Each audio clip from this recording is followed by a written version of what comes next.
So welcome. This is a WSBU interview. We are recording live from St. Bonaventure as well as somewhere fancy we'll get into in a second. My name is Conor Amendola. I am one of the music directors and I'm joined with one of my co-directors. My name is Jameson Zuber. I'm the business director for the Buzz, but I'm also here doing a music interview.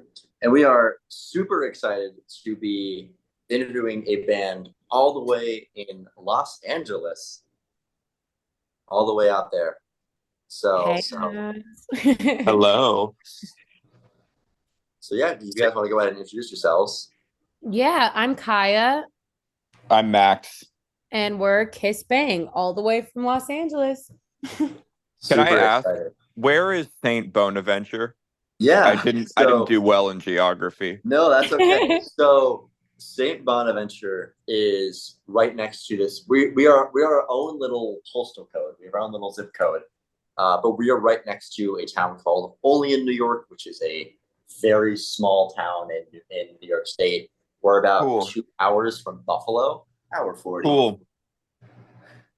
That's awesome. Yeah, Max, before you hopped on, we were chatting a little bit about New York, and there's actually I was telling them that I played a show in Buffalo, and that was my first time ever going anywhere in New York that wasn't New York City. And there are so many parts of New York that are so cool. Yeah, it's huge. I always forget that. I find it interesting how many people just assume that because you're from New York, you're in the city. But like That's awesome. From my home in Buffalo, I'm probably a 7-hour drive to New York City. Yeah. Wow, that's crazy. That's cool. Well, Sorry, go ahead. No, I'm all good. I was gonna get things rolling. Yeah. Cool. So kicking it off, starting with the beginning of the interview, we'll start with the beginnings for you guys. I'm really curious on how you got your start as Kiss Bang, but I'm also curious where that name came from. Well, it started back in January of 2022 when I walked into a bar and to a strange show that I had gotten invited to by one of the regulars at the coffee shop I work at. And I walked in, watched the show, and then right after, Kaya and I just kind of found each other in the hallway and kind of said a few passing words. And then I walked outside and I saw her surrounded by all of these people. And sometimes I can be pretty antisocial, so I never really approach people. But for some reason, I just felt a pull to talk to her. So I did. We ended up having a 40-minute conversation. She came over 2 days after we started making the first drafts of the songs. And then we went to Nashville and made a record. And then we decided on the name Kiss Bang outside of a strip club. Pretty much. But yeah, Max and I, we just met, and it was one of those moments where I think we were so aligned on so many things, like musically, and we knew from the minute we met that, whatever we were going to do, we were going to make music together. And it actually started out just us recording songs in Max's apartment in Koreatown. And we ended up going to Nashville, making a record, forming a band. And while we were in Nashville, we went to a strip club because it was Max's first time at the strip club, which honestly, you would think it would be the other way around. But that's very true. It was my first time. I was like, you got to go. Like, it's so much fun. We got to go. And we were standing outside this strip club and we were trying to think of a band name. And it was something kind of in the back of our minds. Like, we got to come up with something. And Max and I both lived in Koreatown at one point, and there was a nightclub in between us called Kiss Kiss Bang Bang. And it just kind of came out of nowhere. It was like the meeting point for both of us. That's awesome. That's actually really cool. Yeah. I'm just interested, what's the timeline between you guys meeting at this concert and the recording of the first album? It was about 7 or 8 months later. We had made a couple songs, and originally they were just going to be for Kaya's solo career and I was producing.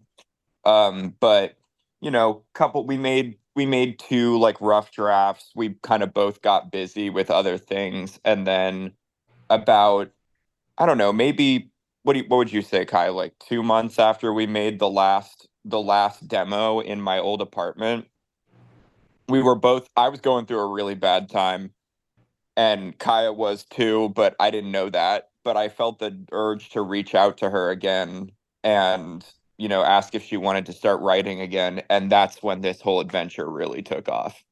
Yeah, totally. So now you got me wondering what happened in Nashville? What was that recording about? So Well, basically, go for it. yeah, basically Max and I, we went there to make a record because I think we were both going through a really tough time. We knew what we were making was super cool. And we were like, you know what? We've been writing songs in your apartment. Let's go to Nashville. It's a place I'm really close to and a place that Max, so many coincidences. We both actually wanted to live there at one point. And we were like, why don't we go to Nashville and like make a whole record? And originally Max was writing with me for a project for myself and producing for me, and we both, while making this record, realized how much we cared about this project and how well it worked just the two of us. And we both put so much work into it and long hours, and we're so involved in the creative side of it together that we were like, why wouldn't we just do this together? And I honestly just think it was meant to be. That's cool. That's perfect. That's perfect what it Yeah. feels meant to be. It's Um, honestly so funny because we decided to be a band like somewhere around like writing the eighth song out of the 10 songs that we made in Nashville. So like I start singing more as the album progresses. Yeah, totally. It's, it's kind of funny. I that's think that perfect. that was something that was so cool about this project, and something that me and Max talk about all the time is like we made 10 songs when we were there, and we used those were the 10 songs that we decided were going to be like our statement to show who we are, because it really is, listening to this album is like listening, or this EP and EPs to come are just like a story, and it really was like we were writing about what was playing out at the time, and it's so cool to listen back to. And once you kind of know the story of how it started, it makes listening to it even cooler. That's awesome. That is so sweet. Yeah. Now I got another question for you about the creative process. So when you guys are creating songs, when you're writing the lyrics, figuring out the tune, what does that look like? Can you like spell that out for us? Go ahead, Max. Well, it really depends. I think the thing that works best for us is if I spend a week noodling around on a riff or something, and then I show Kaya the riff, and then usually, she'll write the first draft of like lyrics, and then usually we'll change the tempo of it and make it faster. And then once we've kind of got like a riff and a verse going that we feel good about, usually the rest of the song kind of falls out in like 15 minutes. It's That's it's pretty yeah. it's I mean, pretty that was one of awesome. the best. I mean, from the jump, I mean, correct me if I'm wrong too, Max, but I feel like the minute we started writing together, it was like we're so similar in the way that we like to write, and like it moves so quickly. And I think that was something that we were both really missing writing with someone else, is that it didn't feel forced. It just kind of clicked. Yeah. And we write most of our songs are written on an acoustic guitar. Like we don't like when it comes to the production, like we'll get all fancy with it and like, become house DJs for a day and everything, but it probably originated from something that was just Kaya singing and me playing guitar. That's awesome.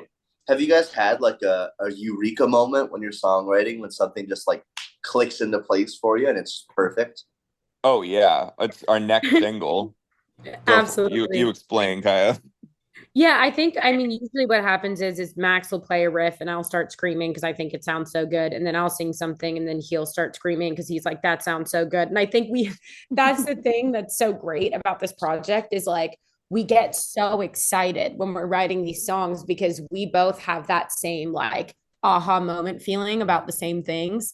And it kind of happened with our next single that's coming out that we're so excited about. We were literally like, I think we were sitting in my apartment Yeah. and Max randomly started playing a riff and I randomly started singing something. And I have the voice note of it, of us being like, oh my God, wait, play it again. Oh my God. And we literally wrote the song in like 20 minutes. Yeah, or less. And it was one of those it was one of those experiences where like I didn't know how, and Kaya, I'm sure you could relate. I didn't know how I was playing what was coming out of my fingers, but it was just happening. And Totally. that's like the best feeling ever. Like It is. I've got a foot injury right now and I've been on painkillers all week, and that is way better than those painkillers. I will tell you Wow, that. what a feeling.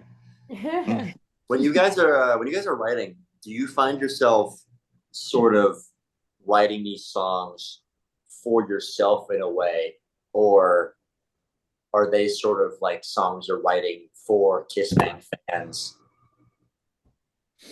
I would say, I mean, Max, you can jump in on this too, but I think we both kind of feel this way is like we both started writing music. I mean, before we even knew each other for ourselves as like an outlet. And I think we never were really writing things for like a Kiss Bang audience. I think that audience came from feelings that we had in ourselves and things that we felt and were saying that people just connected to. And that's kind of how our fan base and our audience has been building is because I think we're saying things and doing things that most people aren't saying or doing. And it has created this feeling that's so different compared to other things. I think it's like it's really its own world because it really is just Max and I.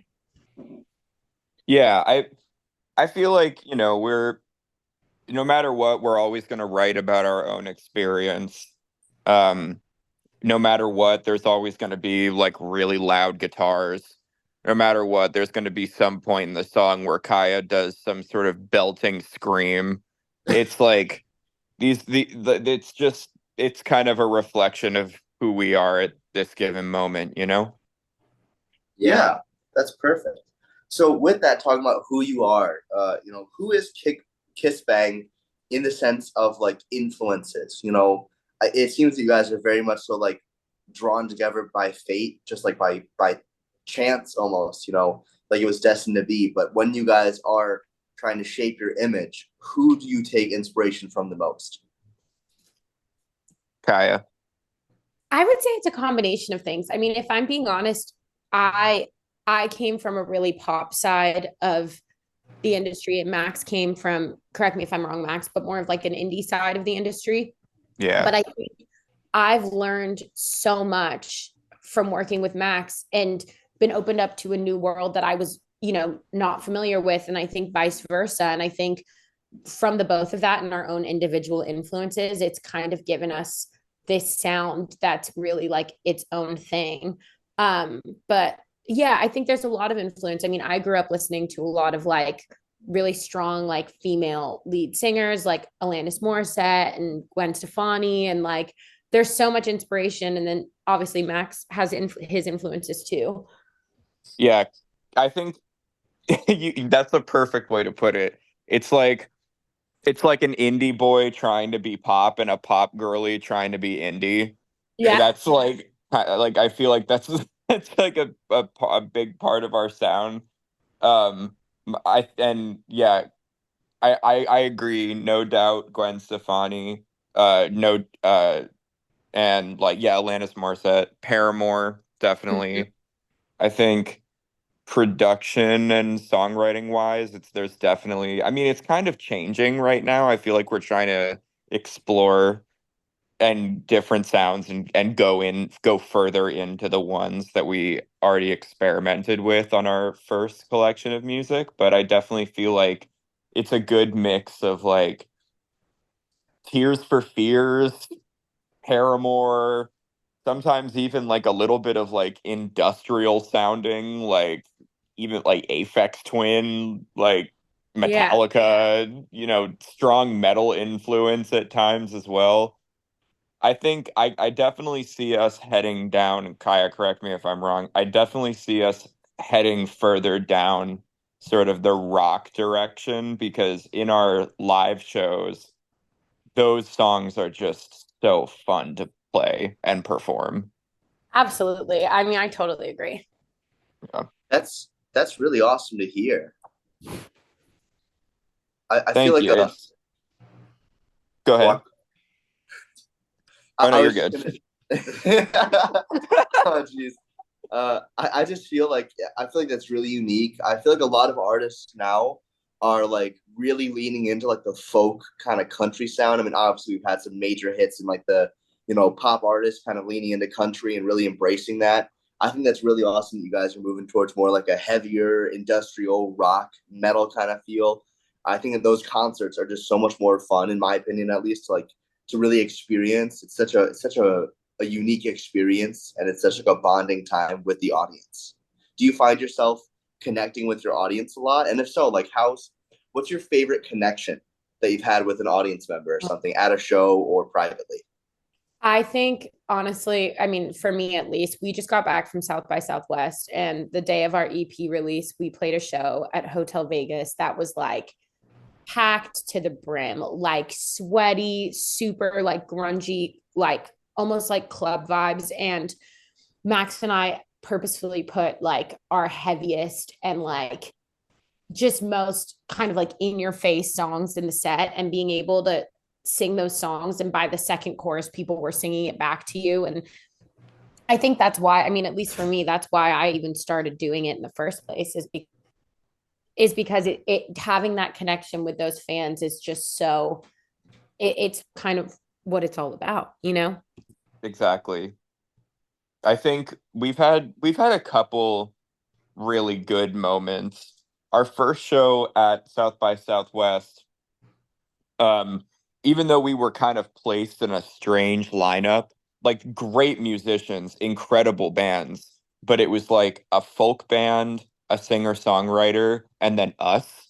And it was just like a really big vibe switch when we got on Yeah. stage. After that show, I felt like the crowd wasn't expecting it, but they were pleasantly surprised. And I felt like we made a lot of friends and fans that night, which was cool. It was a first for me. And then also just this past weekend, or sorry, just this past Thursday night, we played a show at this venue called Winston House in LA, which is like a 150, 200 cap room that turns into a dance club at night. And that was another Kaya. I don't know. I mean, how did you feel about it? I felt like that was a show where we were just like really connecting with people.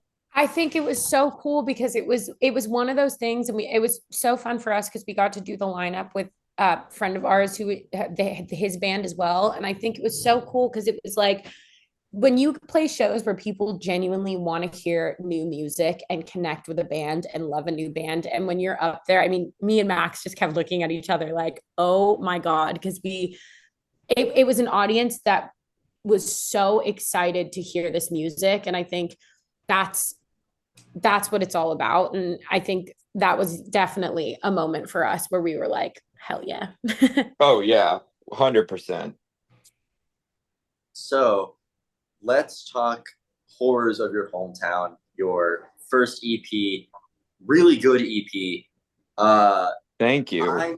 I'm very curious on the title track "Horrors of Your Hometown."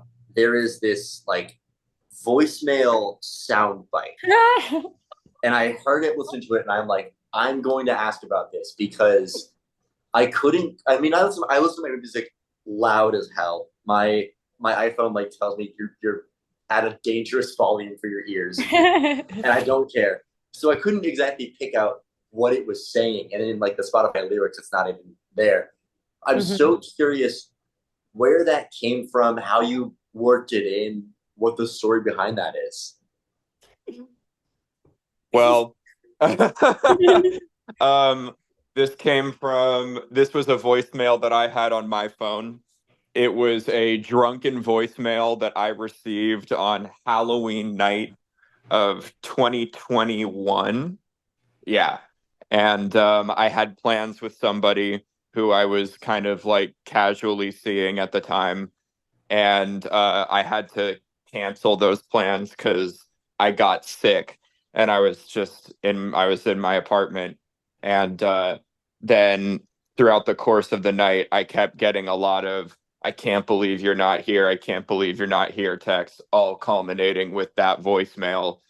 And I when we were making the song, we were I'm a real sucker for a bridge in songs. I just think every song needs to have a bridge.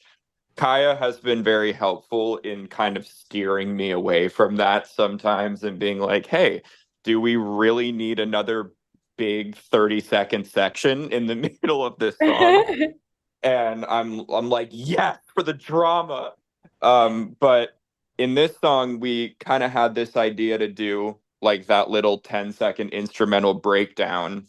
And originally we were going to put a guitar solo there, but that just felt kind of cheesy. So I'm like, what if we had like a voicemail? And then I remembered that I had that voicemail from that person in my phone and Does the scrolled person all the know way you back. did it? Nope, she has no idea. I think, I mean, the song itself, it's literally, I mean, that was one of those moments like we were talking about earlier where we wrote it. I mean, Max actually had the idea for the song before we even made the record, and he played it to me, and I was like, oh my God. And I think the thing that, I mean, the song is really about the classic party girl. And I think that was it just fit perfectly. And literally we didn't do anything to that voicemail. We just popped it No, in the track. like we didn't even need to chop it up or anything. And it was so perfectly timed Mhm. that it just worked. But I Yeah. can reveal to you what it says if you I didn't do. know. I do really want to know what it says. I couldn't hear it when I was listening to it. Okay, okay. I have this Hey, memorized because of our sorry. I know. Okay, okay, you ready? Ready? yeah. Ready? Hey, sorry. I'm a little bit drunk right now. So I'm just gonna walk my ass home. But hope you feel better and take care. That was it. That's that's perfect. amazing. So it's really funny because I listened to the EP and you go from Horrors of Your Hometown to Fast Red Car to Nowhere, which is like the grooviest song I've heard. It's a Aw. very it's a it's a very varied EP. And I'm really wondering like how that came about because none of the songs they all sound like Kiss Bang songs.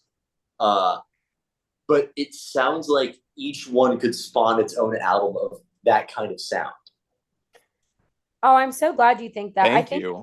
what's so cool about this record is like we were just writing. And like I think that sound kind of formed itself, but we weren't trying to make anything sound like anything else. We were really writing what made us excited. And I think like a song like Nowhere was, coming from my side of the fence and like I literally remember saying, Max, I want to write a fucking pop song.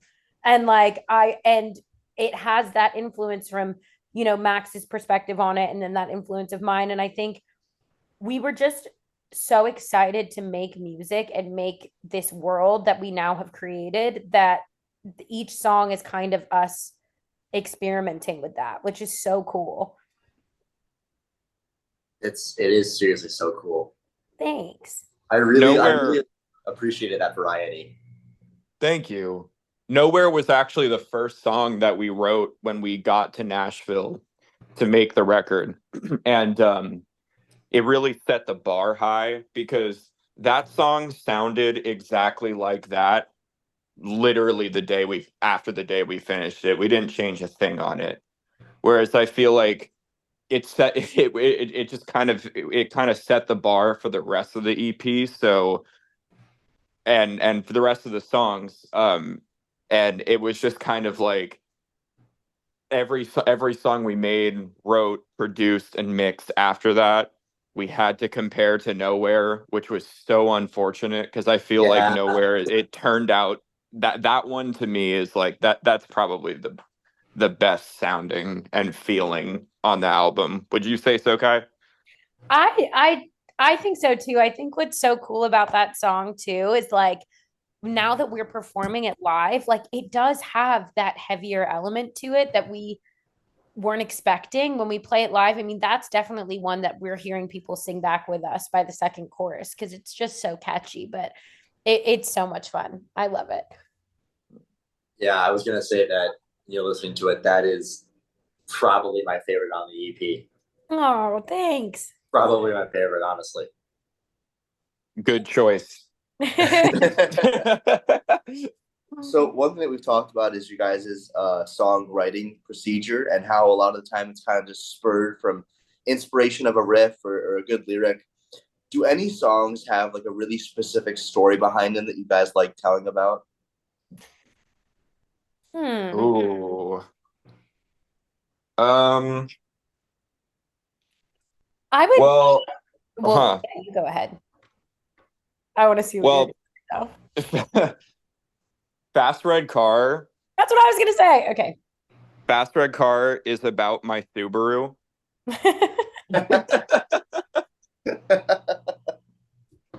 I literally was gonna say the exact same thing. Fast Red Car was such a cool song to write because I think that was one of the songs where we were both kind of out of our normal wheelhouse and we were like, let's just run with this because it's so cool and it has so many different influences, but it is quite literally about Max's red Subaru.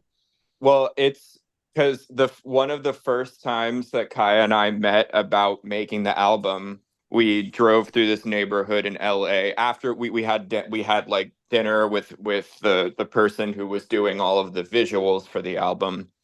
And then afterwards, Kaya walked me to my car and I was like, "Oh, have you been in my car yet?" And she was like, "No, I have not."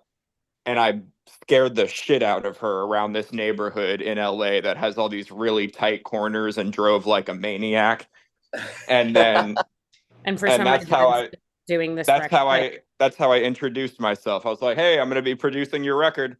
And then when we were in Nashville and it came up again, Kaya kept singing this is my favorite movie and I'm the star. And I was like, nah, we shouldn't use that. And I kept vetoing it, and she kept bringing it up over and over and over again throughout the entire time we were there. I'm And glad then she did. finally, yeah, and then finally, uh, at the end, that's when we were like, all right, let's see what we can do with this. And Yeah. after we made it, we both were like, ew, no, that wasn't right. But then we gave it a week and we like sent it to some people and the response from it was so positive. Like, whoa, this is really cool actually, that we revisited it and kind of restructured it and added all the harmonies and everything. And that is definitely one of my favorite songs on the EP Me as too. well. Awesome. That's amazing. Yeah, I was laughing because before the interview, Jameson told me a very similar story with one of our professors also having an extremely fast car. It was very similar to that story of like being scared kind of shitless. Yeah, I Going think from 0 to 60. I think it went pretty much the same way. I got in his car. We checked out the 0 to 60, and then he said, "Hi, I'm your advisor." So that's I mean, that's literally what I mean. I was sitting in this car and I was like, usually, like, if I ever listen to anything my mom says, maybe don't get in a stranger's car. And I was just like, you know what? This should be fun. Turned out he scared the living shit out of me and I let him make the record anyway. So, Well, it's so unassuming because I always refer to that car as my douche mobile. But we walked up to it and Kaya was like, "Oh, this doesn't look bad. This is this is a normal little station wagon. And then I turned it on. It's like, and she's like, oh, it's really loud. Oh my gosh, Yeah, it was a good time. that's awesome. So, for the covers of Horrors of Your Hometown and the EP, we've got is that you? Is that you two? Yeah. Yes, it is. Awesome. I love the just how you guys like framed it in the image, and I just love all the it just shows it off in such a good way, and I feel like it encapsulates your music in a really good way.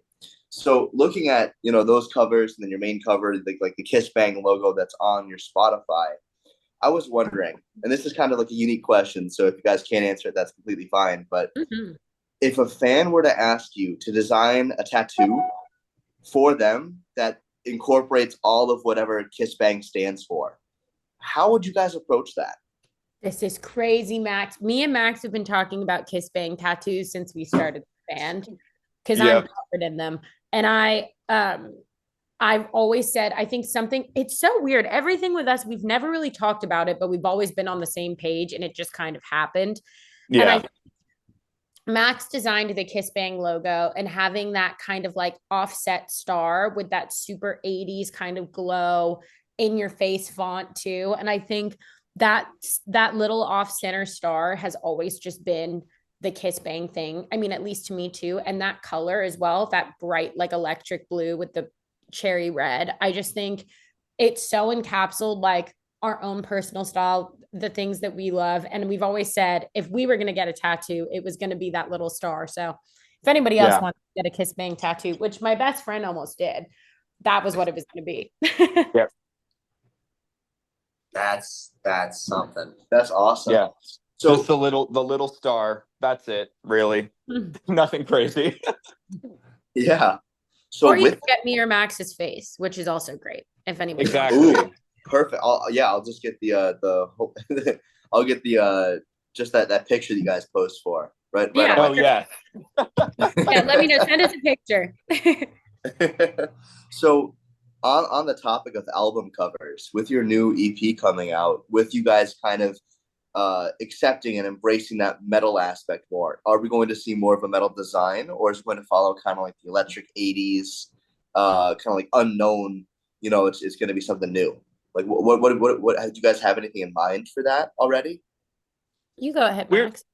we've been bouncing around some ideas, but I think, a band like a band is an art project as a whole, from the music to the design to the visuals to everything. And I feel like it's constantly evolving with us. And we're so new to this that we're just getting started. So I definitely feel like some things will change as we enter the next phase, but some things will definitely stay the same. Kaya and I, for some reason, both just like, I feel like we both really identify with the 60s, 70s, and 80s. So I Mm-hmm. feel like there's a part of that that'll never go away. I agree. Yeah. So, Kaya, this one is, maybe a little more directed at you. Mm-hmm. Uh, but you were not born in LA. No, You are born in London, correct? I was. Yeah. Yeah. Was sort of that kind of experience? I mean, maybe it's too far to remember, but being from London, coming to LA, sort of, have you brought anything with you, or has it sort of gave you a perspective on songwriting or anything? I think that, I mean, I was so young when I moved to LA that honestly, when people ask me where I'm from, I always just say I'm from here because I was so young. But I think when it comes to music, I think growing up with my whole family's from the UK. And I think Yeah. me and Max talked about this the other day. I think the music scene over there is so cool and so different. And I think just bands that I listened to and what was playing in my house growing up is so different than what I'm sure Max's parents were playing in their house growing up. Or, I think it just gave me like a different perspective inside um to music that I probably wouldn't have gotten if I was living here my whole life. But I'm an LA girl. I really think I am. I guess maybe going off of that, your whole family's in music, but I mean, finding out if I'm correct, your dad is David Stewart of Eurythmics. He is. That's huge. I know. And very recently, I think I have my shirt in my drawer of the Rock and Roll Hall of Fame inductees of that. Oh, did you go? I didn't go. It's a trip. We've done broadcasts from the Rock and Roll Hall of Fame before, though. We're trying to do it again. No way. That's so cool. Yeah, but it's really interesting when you have not just like your family's into music, but your dad is really ingrained into music. Like, and I guess I want to ask, like, what was that sort of like having like an '80s kind of superstar sort of parent, like helping you get into music, and then of course with the Eurythmics being inducted into the Rock and Roll Hall of Fame. I think for me, it's always hard when people ask me this question because I grew up in such a tight-knit family, and I think Yeah, more than anything, like to me, he's just my dad, and I feel like it would be, I talk about this all the time, but like if he was a carpenter, I'd probably be a carpenter. We were so yeah, close that I mean, I think it just because we just went into the same field because it was what I was around so much. And on top of my dad being in the music industry, both of my brothers were in bands growing up. And I think, yeah, and they still are to this day. And I think just being around it all the time, it's something that I learned so much about so young. And just I fell in love with it watching my family fall in love with it. And like in that lifestyle anyway. And but I also think, I mean, it's in the same way as Max. Like Max grew up in bands his whole life and surrounded by musicians. And I think regardless if it's family or not, when you're surrounded by something like that and you connect with it, you don't really have a choice but to fall into it anyway. I think, yeah, it Very just true. it just kind of happened to be the thing that I was raised by. But I really do think, even if I just had a brother that was in a band, it would have been the same thing. That's awesome. And that's a really good perspective to have, because I Yeah, was honestly like looking at it like, do I ask that question? Do I focus on Kiss Bang? But I think it is important to sort of understand like, you know, how really engrossed you were with music. Like I know like my mom was a big music fan, my dad's a big music fan. So I've been a music fan, but I'm sure for you, like having a family really that engrossed in music, like has shaped you as an artist a bit. It's really cool to hear for both of absolutely. you. it'll it's that family, they're all they're everyone who is a musician is such an incredible musician in Kaya's family that like being around all of them is very inspiring for anybody who gets the privilege to hang around them, especially all together, because Kaya's busting out the vocals with a glass of wine at 8 o'clock, and Dave's got the guitar out, and it's awesome. It's really cool. Yeah, I think too. I mean, but even as you were saying, like your family listened to a lot of music growing up. And I think it's the same with like, I'm even hearing like growing up in that kind of family, there's still things that like Max grew up listening to that I'm learning about that I'd never heard before. And I think Yeah, it doesn't really matter it doesn't matter who it comes from. If you have people in your life that are as in love with music as the people we're lucky to have in our lives, like you can't help but Yeah, fall in love with it. It's just kind of it's such like a passionate career. And I think, I was gonna fall into it one way or another. Awesome. that's So so cool. so coming from musical families, I feel like a big thing that can kind of define artists is the first instrument that they learn. I feel like a lot of the time, if you start with like an acoustic guitar, you're a lot more flow and you're a lot more like free form compared to like starting with piano, where it's a lot more like errors aren't really accepted. So I just wanted to ask, what were both of your first instruments learned? Kaya.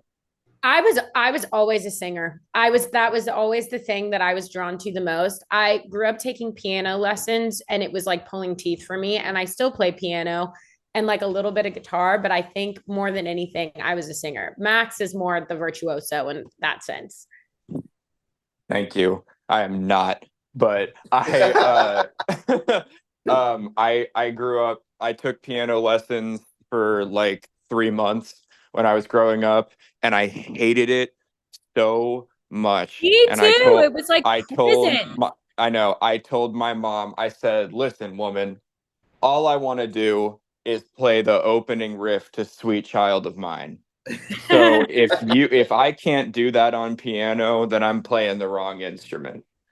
And I finally convinced my piano teacher to let me play one of her husband's guitars. And like from the moment that I plucked the string on this like old red Fender Stratocaster, I was just like, boom, mind blown. That's it. This is what I'm doing. That is awesome. That is I awesome. so want to learn guitar or bass, and I'm going to do it. I'm gonna make Owen, my co-director, show me how to do it. Yeah. Isn't that what we all say? I'm going to. Yeah, exactly. Exactly. And you have to nonchalantly agree to that. You have to, yeah, I will. One day. So yeah, One show up whenever you day. can. Oh man, It hurts gee, my I'm finger. really tired. Maybe let's do it another day so I can focus. Yeah. Yeah. Oh, my fingers. I haven't got my blisters yet. It still hurts so much to pluck the string. So for both you guys, obviously, Kiss Bang is growing and becoming bigger and bigger. Um, for both you guys, and also just collectively, what is your dream gig? Your dream place to perform at, whether that's international, national, or both. If you have one for each, what's like. Is there a stage that you've always wanted, you've always dreamt of performing on? I mean, I think I'm going to go with the classic and just do like a hometown show. I grew up going to the Staples Center. I refuse to call it the Crypto Arena, but Yeah. I grew up going there, and I would probably say that venue because it was every show I'd ever seen was at that venue, and that would be the dream for me. Yeah, I would have to say my favorite, out and I'm sure they're all over the US, but if I could get to play every single one of the Fox theaters in my life, because I just think that those are the coolest venues. And don't get me wrong, I'm with you, Kaya. I want the Staples Center with that catwalk, can like run up and down and do the whole Angus Young thing. But I just think the Fox theaters have like they're so beautiful on the inside, and it's always such a cool contrast to be seeing like a rock show with like these beautiful like Michelangelo angels looking over you. Yeah, that's awesome. That's insane.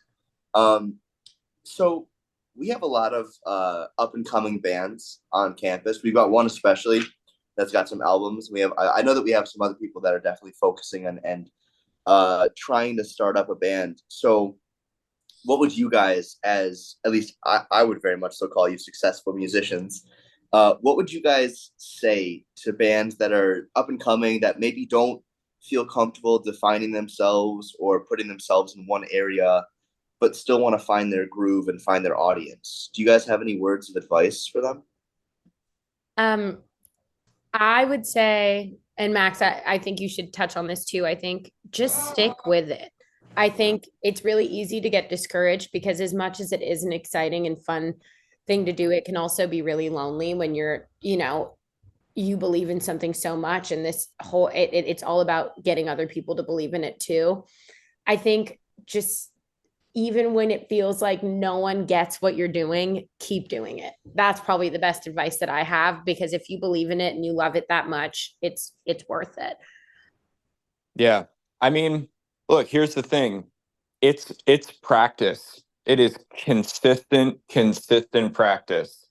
We all hear the stories of the prodigies who hit it out of the park the first time, but like the reality is there's so many moving factors to a band that it's just consistent practice and consistently getting better at them. But here's the thing. I really, like Kaya said, I really believe that if you have the will for it, if you have the will, there is nothing that can get in your way.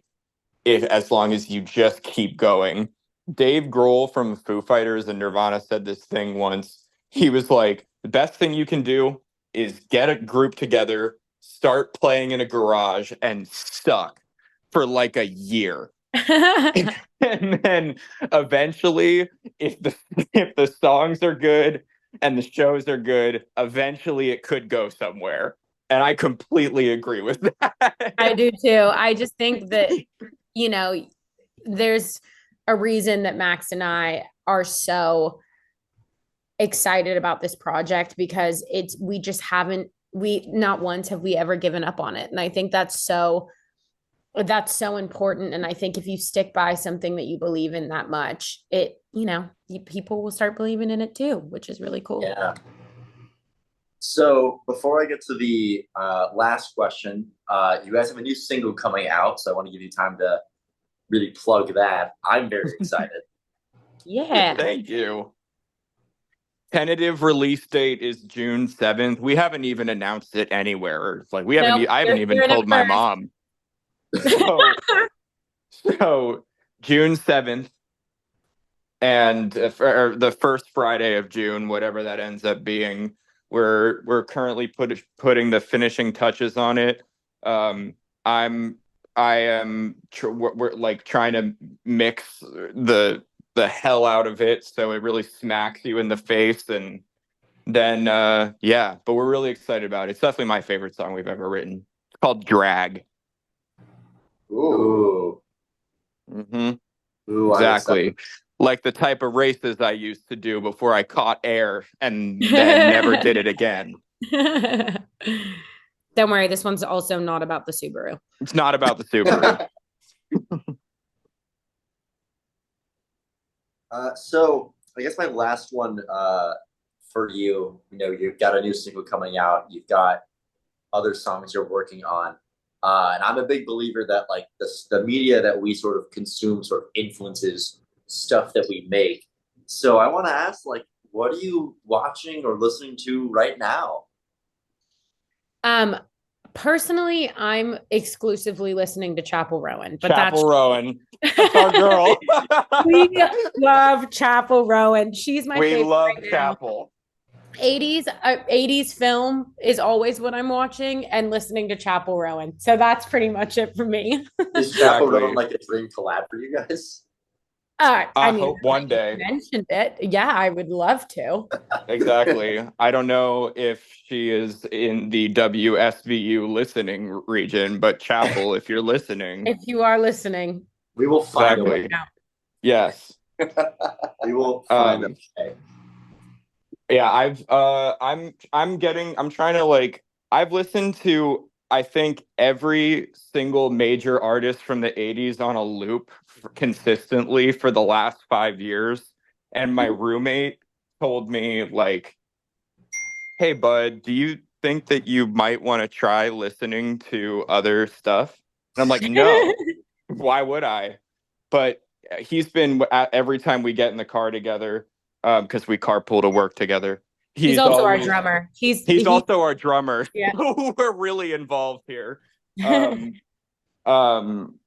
been listening to a lot of Alex G, Turnstile, all these like up and coming indie bands, or not up and coming, I guess they're way bigger than we are. But I'm also like really focused on producers right now, like Daniel Negro, who, that's Olivia Rodrigo and Chapel Rowan's producer. Jack Antonoff, of course, Taylor Swift. So we're just keeping a scope on what's out there. But I'll also add to that list Remy Wolf. Yeah, we love Remy Wolf. She's the best. Wow. That is all good stuff. Kiss Bang, thank you so much for sitting down with us. This has been a blast. I'm super excited for this new single. Love the EP. Yeah, thank you guys so much. Of course. Thank you guys. So much for having us. This was so much fun. Of course, it was our pleasure. Awesome. Thanks, guys. Again, you're listening to WSBU 88.3 The Buzz. See ya. Bye.